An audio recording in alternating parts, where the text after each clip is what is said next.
ஈரல் வறுவல் பண்ண போகிறேன். இது வந்து வெங்காயம் தக்காளி அதெல்லாம் நான் சேர்க்கலை. வெறும் வந்து இந்த மிளகாய்த்தூள் உப்பு இதெல்லாம் போட்டு தான் நான் வந்து செய்ய போகிறேன். ஒரு ட்ரையாக நான் செய்ய போகிறேன்.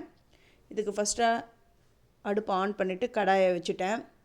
அந்த ஈரலை நல்லா க்ளீன் பண்ணி எடுத்துன்னு வந்துட்டேன். அதை இதில் சேர்த்துட்டு இந்த உப்பு மஞ்சள் பொடி போட்டு நல்லா இதை வந்து வதக்கணும். இதிலே தண்ணிலாம் விடும். நல்லா வதக்கிட்டு எண்ணெய் கொஞ்சமாக சேர்க்கணும். அப்புறம் வெட்டி வச்சுருக்கிற வெங்காயம், தட்டி வச்சுக்கிற பூண்டு, கருவேப்பிலை, 2 பச்சை மிளகாய் இருந்தால் கூட அதை கூட கீனி இதில் சேர்த்துக்கோங்க. சேர்த்துட்டு அந்த நிறம் அந்த மாறுற அளவுக்கு நல்லா வதக்கி விட்டுக்கணும்.